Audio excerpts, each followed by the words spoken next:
So the first major strongman competition of the year has come and gone, and that is Britain's Strongest Man. Now, for people that could watch it, Yes. it was a great show. I was able to watch some of it. Yes, and me, not anything. None of it. None of it at all. No, you were getting errors. Yes, so I 505 error. 500. 500 Yeah, error. get it right. Yeah. Yeah. 500. Giants Live put up on their Facebook page saying they had some sort of problems when it came to the servers. That apparently they weren't expecting so many people to log on to the official Strongman page, and that cha-ching, and the servers crashed. They were saying in one of the comments that obviously there's so many people on it, and they were refreshing so much trying to get back into the server that the server just wasn't able to handle it. And it's kind of maybe a good complaint, I suppose. Yes, it's very good complaint because it goes to show how big Giants Live is becoming.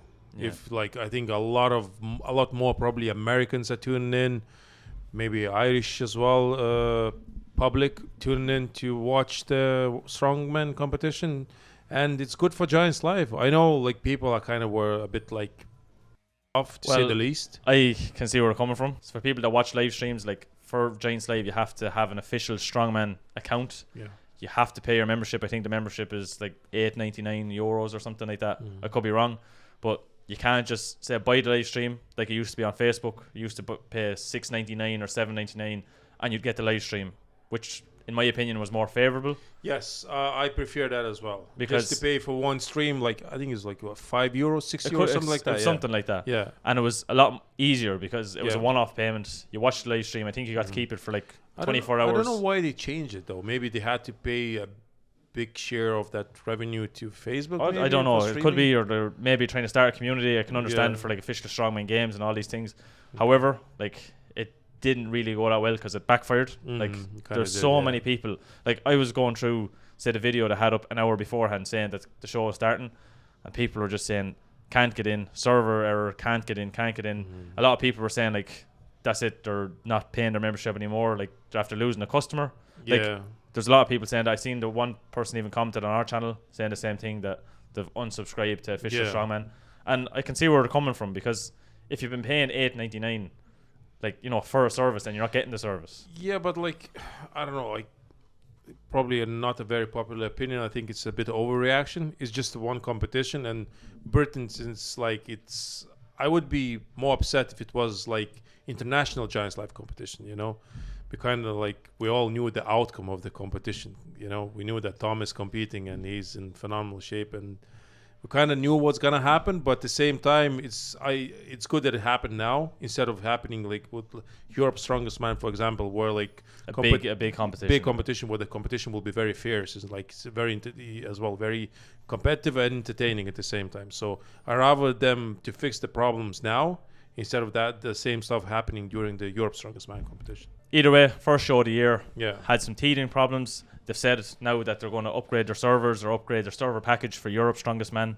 So, look, fingers crossed. Let us know if you've had any problems. Did you actually get in to watch the show? So, when it came to the actual competition itself, we had 12 athletes competing for Britain's Strongest Man. And to be fair, there was a lot of big names. Yeah. So, like we were saying, Tom Stoutman, Luke Stoutman, Gavin Bilton, Adam Bishop, all these big guys that can threaten even for World's Strongest Man if they wanted. However, we didn't see Luke Richardson. No, we didn't. We know kind of what happened with Luke. He tore his hamstring. I don't know how serious is the injury. Such bad luck. I saw a couple of people speculating that he needs surgery again, which is it's I know that mentally he's kind of stronger after all these injuries, but what's it been? 3 years? Yeah, of just one after another is it's pretty heartbreaking to watch, basically. Yeah, it's really been tough, I suppose. Because Luke Richardson was keyed as being a future strongman. Yes, great. He was. Him and Pavel Nakonieczny. I thought these two boys will take over the strongman scene for years to come. And it seems for both of them, it's not happening. Nakonieczny, he has that accident that he was involved in. He posted recently his update photos, and he looks big again, but his left knee, I believe, or maybe right, I'm not sure. He has a massive scar, and it's still double the size of the other knee. So it's kind of I think his strongman career may be just over. However, this is for Britain's Strongest Man, and we have a new Britain's Strongest Man. He is currently a 3-time champion, and that's Tom Stoneman. Yeah. So Tom Stoneman dominated the competition, just bar one event. Just one event. And that event was as well, like, it was like kind of, he did great in that event, but he was throwing more for the distance rather than just going for the height, you know. And maybe that's why he's like, he couldn't get the very good result in it. Like, we had Adam Bishop breaking the world record with like a very good time, and then Shane Flowers, he came out and I think like by a second, I think he bet like 14 seconds, something like that. He got it. That was very impressive. Like, again, he was playing on that, like, sort of on the line where he makes a mistake, you know, and like, that's it, your record is gone. But like, for him, he just went perfectly that event, and he was able to get that world record. I'm really happy for that guy. And he, by the way, he looks big. Yeah, confirmed for World's Strongest Man this year as well. Yeah. So like, I think 2024 could be a very good year for Shane Flowers. Very good year for him, yeah. And it seems like he had like biceps injuries a couple of years ago, and you still can see he has a bit of like kinesio tape on his, I think, one of his biceps. But other than that, he looks pretty strong, like, and he deservingly will be going to the World's Strongest Man. So event one, like we were saying, was deadlift, 400 kilos for reps, and also a 360 kilo deadlift. Kind of similar to what it was in Arnold's with the Austrian Oak years ago. Like, you could lift the big Austrian Oak, or you go lesser weight for more reps. So Tom Stoneman, Adam Bishop, even though both of them lifted 400 kilos for 5 reps, Adam Bishop kind of took the win as such because he got 1 rep of the 360. Like, even that 5 reps of 400 kilos. Yeah, it's a very good result. Do you remember last year, like, Tom couldn't get, like, in Arnold Classic, he was struggling with 370 or 360 kilos deadlift. And this year is like, what do we have? 5 weeks out from Arnold Classic. He's like repping 400 for 5 reps. That's scary. After an amazing first event in the deadlift, we then went on to like one of my favorite events, is the axle press. So 160 kilos for reps with a 75-second time limit. And again, no surprise, Tom Stoneman came out to win. Yes. 5 easy reps for him. His overhead really, after improving in the last year or so. So you mentioned Luke and Tom Stoneman, like, bit of a spoiler for people that don't know, but 2 of them finishing on the podium, and they had a great event in the carry and heist. Yeah. So it was a very fast event. I think it was a little bit too light maybe, because the times are very, very next to each other. Yeah, it's like even the Tom, when he finished the arm over arm at the top, I was like, did he really get it? But on the replay, I saw it. So the anvil went up.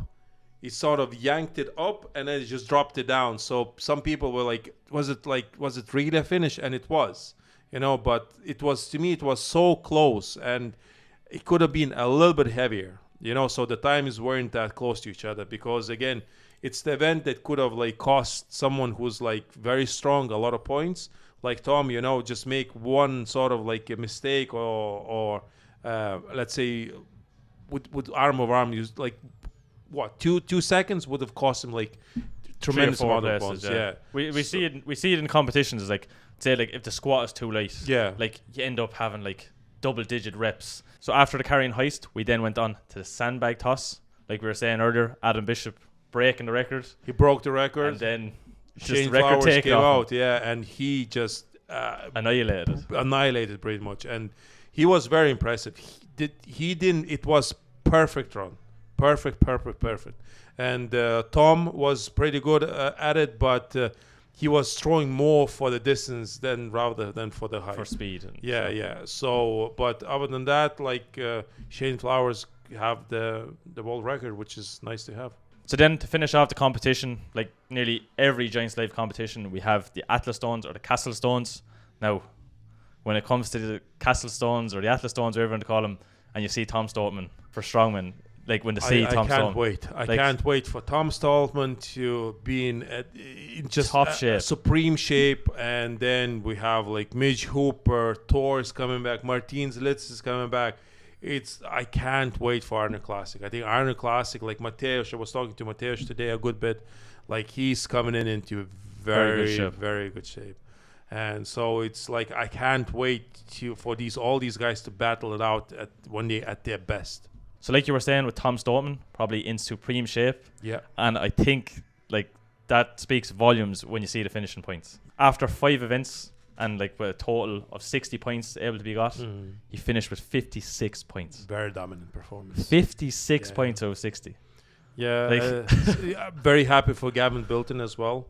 Like he finished in a strong second place, and in a post interview he even said that he wants to win that title at some point, and he says he will, but I don't know if Tom decides to just go on a rampage and being healthy, and he's only 30 years of age, so it's kind of like it's going to be very hard to beat that guy, even for Gavin Bilton, who's like a big strong dude as well. Like I think Gavin, like I know he's been a strongman a while, but like I think seriously in the last 2 years he's after coming on volumes. Yeah, like he's a different person as to what he was 2 years ago. Like since he dropped the weight, like he was I think we talked to him before, and he said he was 208 kilos or something. 210. Yeah, 210. 215 or something. Something crazy. He was just the biggest strongman weight wise there possibly could be. And I think he realized himself that like there was no need for that. Yeah, after all the health problems that it was like there was no need for it. He wasn't better. Yeah. He's better now that he's a little bit like lighter. And I think that's a bit of a message for strongmen, for some strongmen carrying big body weight works. For some, it just doesn't, And look at Mitch Hooper. He's not a mass monster by any means, and he destroyed everyone last year. Like Tom, he needs to be around 180, I think, to be competitive. Yeah, that's his body. And Big Z need to be 180 as well. Brian Shaw. He tried to Thor needs to be heavy to be strong. That's what I want to see what's going to happen with him in the Arnold Classic, because for him to be in a very good shape, he needs to be close between 190 to 200 kilos probably. So if he wants to be at his max lifts when it comes to like Arnold Classic, so we'll see what happens with him. But other than that, Luke Stoneman finishing third. So congratulations to Tom and Luke Stoneman getting on the podium, 2 brothers, and to Gavin Bilton finishing second. Like unbelievably good podium. So fair play to the lads. Let us know in the comment section down below, did you actually get to watch the show, or were you having error problems like myself? If you did get to watch the show, what did you think of it? Do you think it was a very good Britain's Strongest Man? Is there anything that could have changed or made different? If you're new to the channel, please subscribe. And if you already are subscribed, please press the bell icon. It'll keep you up to date with everything that's Lawless Brothers. We'll see you in a future video. See you later, guys.